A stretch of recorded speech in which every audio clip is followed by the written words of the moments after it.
Now I am become death, the destroyer of worlds. The atomic bomb made the prospect of future war unendurable. It has led us up those last few steps to the mountain pass, and beyond there is a different country. The optimist thinks this is the best of all possible worlds. The pessimist fears it is true. There are no secrets about the world of nature. There are secrets about the thoughts and intentions of men.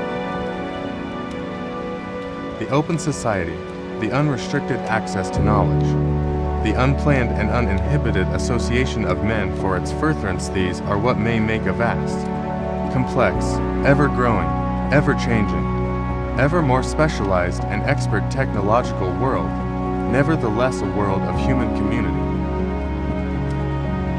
It is a profound and necessary truth that the deep things in science are not found because they are useful, they are found because it was possible to find them.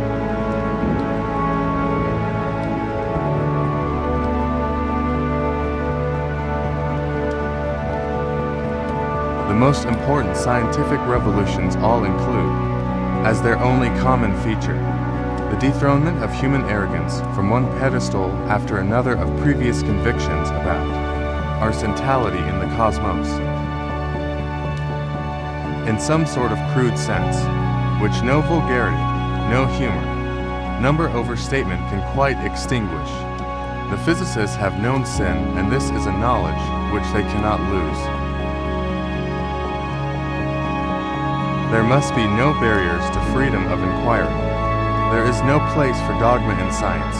The scientist is free, and must be free to ask any question, to doubt any assertion, to seek for any evidence, to correct any errors. When you see something that is technically sweet, you go ahead and do it, and you argue about what to do about it, only after you have had your technical success. That is the way it was with the atomic bomb. To try to become happy is to try to build a machine with no other specifications than it shall run noiselessly. Scientists are not delinquents. Our work has changed the conditions in which men live. But the use made of these changes is the problem of governments, not of scientists. The history of science is rich in example of the fruitfulness of bringing to sets of techniques, to sets of ideas, developed in separate contexts for the pursuit of new truth, into touch with one another. In the spring of 1929, I returned to the United States. I was homesick for this country. I had learned in my student days a great deal about the new physics. I wanted to pursue this myself, to explain it, and to foster its cultivation. I had had a continuing smoldering fury about the treatment of Jews in Germany. The history of science is rich in example of the fruitfulness of bringing to sets of techniques, to sets of ideas, developed in separate contexts for the pursuit of new truth, into touch with one another.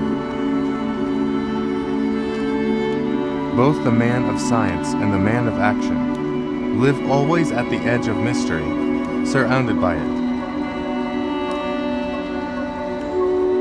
No man should escape our universities without knowing how little he knows.